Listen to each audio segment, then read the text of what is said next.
नमस्कार, जय हिंद, वंदे मातरम साथियों। स्वागत है आप सभी का सक्सेसफुल स्टडी यूट्यूब चैनल में। आज से हम एक नए विषय का प्रारंभ करने जा रहे हैं जो कि DSSB TGT के पाठ्यक्रम में लगा हुआ है, जिसका नाम है विदुर नीति। और विदुर नीति का भी 6वां अध्याय हमारे पाठ्यक्रम में लगा हुआ है, जिसके संबंध में अध्ययन हमें आज से यहाँ प्रारंभ करना है। तो जिनके सिलेबस में तो ये विषय है उनके लिए तो उपयोगी है ही, साथ ही इसके अलावा और भी जो व्यक्ति विदुर नीति का अध्ययन करना चाहते हैं वे भी इस कक्षा को सुन सकते हैं, पढ़ सकते हैं, समझ सकते हैं। आइए बिना किसी विलंब के प्रारंभ करते हैं विदुर नीति का 6वां अध्याय। 6वें अध्याय को प्रारंभ करने से पहले कुछ इसके संबंध में जो विशेष तथ्य हैं, जो महत्वपूर्ण जानकारी है, वो भी आपके सामने रखता हूं, ताकि यदि परीक्षा में इससे भी संबंधित कोई प्रश्न आए तो वो आपसे बन सके। सबसे पहला फैक्ट है कि विदुर नीति महाभारत के उद्योग पर्व में समाहित है। अर्थात विदुर नीति कोई एक अलग से पुस्तक नहीं है, लेकिन महाभारत के उद्योग पर्व में ही कुछ अंश, कुछ अध्याय ऐसे हैं जिन्हें विदुर नीति नाम दिया गया है। तो ये प्रश्न पूछा जा सकता है कि विदुर नीति कौन से ग्रंथ में समाहित है, तो महाभारत में। और दूसरा प्रश्न ऐसा भी बन सकता है, विदुर नीति महाभारत के कौन से पर्व में समाहित है, तो विदुर नीति महाभारत के उद्योग पर्व में समाहित है।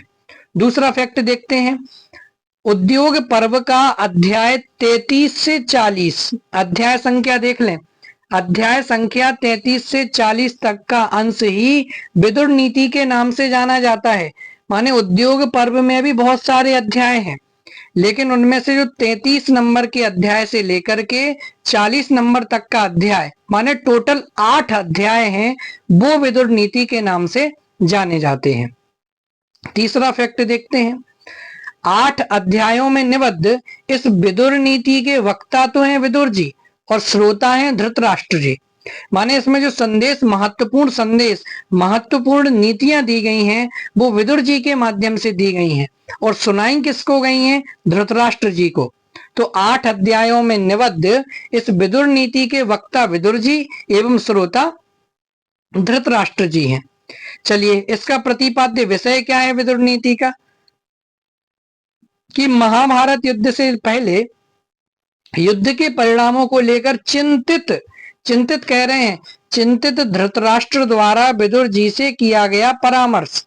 क्या कि महाभारत युद्ध जब होने वाला था उसके पहले युद्ध के परिणाम क्या आए, उसके बाद युद्ध के बाद क्या परिणाम आएंगे, क्या निष्कर्ष आएगा, इसको लेकर के धृतराष्ट्र जी चिंता में बैठे हुए थे कि युद्ध का परिणाम कौरवों के पक्ष में जाएगा या पांडवों के पक्ष में जाएगा।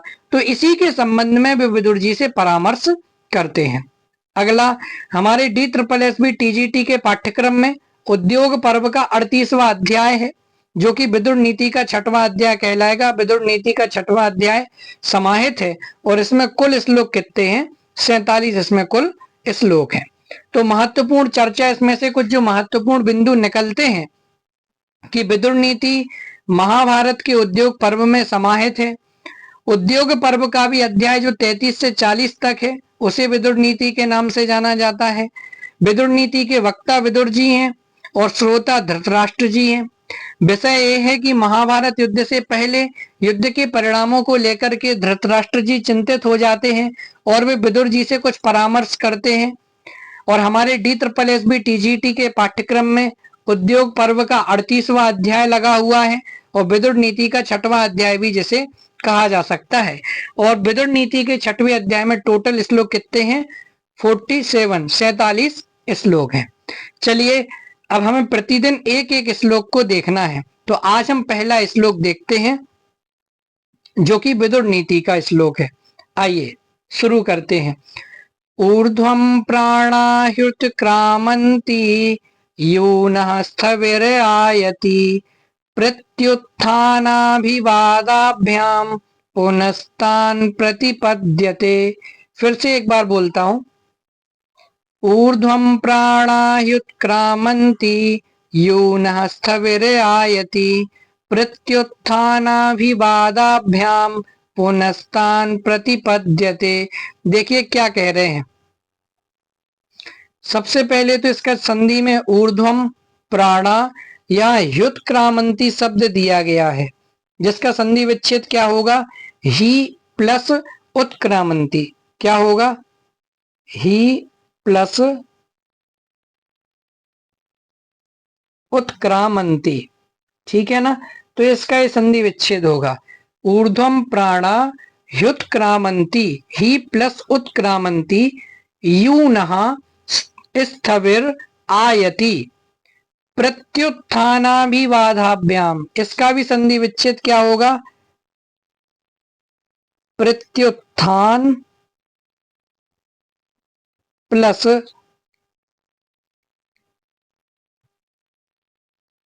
अभिवादाभ्याम। ठीक है ना? ये इसका संधि विच्छेद होगा, प्रत्युत्थान प्लस अभिवादाभ्याम।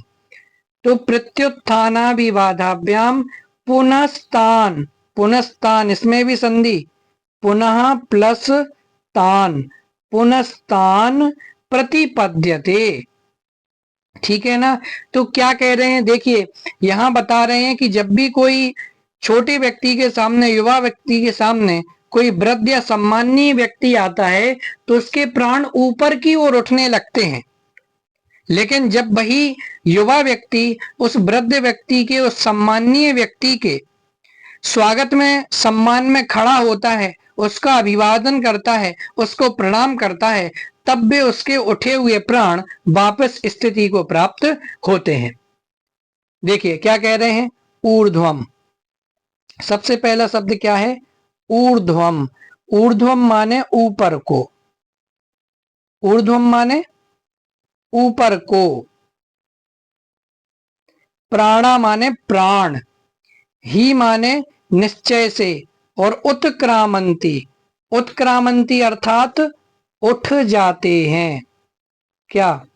उठ जाते हैं। फिर से, ऊर्ध्वम माना है ऊपर की ओर, प्राणा यानी प्राण, ही माने निश्चय से, वास्तव में उत्क्रामंती अर्थात उठ जाते हैं। वास्तव में प्राण ऊपर की ओर उठ जाते हैं। किसके प्राण ऊपर की ओर उठ जाते हैं?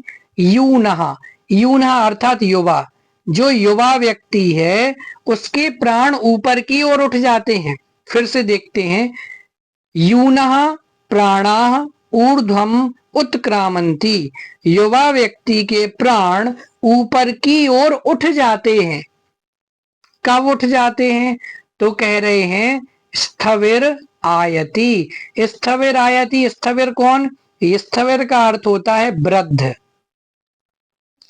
जब कोई वृद्ध या फिर सम्माननीय, ठीक है ना, जब कोई वृद्ध या सम्माननीय व्यक्ति आयति, आयति अर्थात आता है।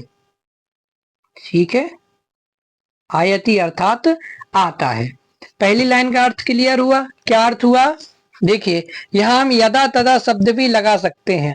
यदा स्थविर आयति, जब स्थविर अर्थात वृद्ध या सम्माननीय व्यक्ति आयति अर्थात आता है, तो क्या होता है? जब यदा का प्रयोग किया तो तदा, तदा ही वास्तव में, तब वास्तव में, यूनः अर्थात युवा व्यक्ति के, प्राणाः अर्थात प्राण, ऊर्ध्वम माने ऊपर की ओर, उत्क्रामंती अर्थात उठ जाते हैं।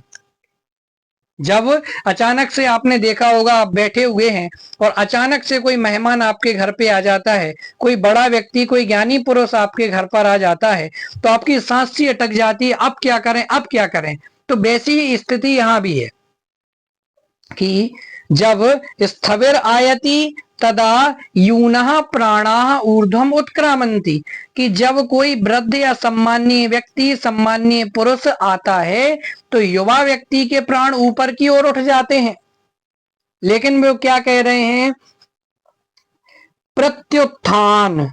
प्रत्युत्थान अर्थात क्या होता है? प्रत्युत्थान अर्थात होता है खड़े होकर। प्रत्युत्थान का अर्थ क्या होता है? ऊपर को खड़े होकर, खड़े होकर, और अभिवादाभ्याम माने अभिवादन करके या प्रणाम करके।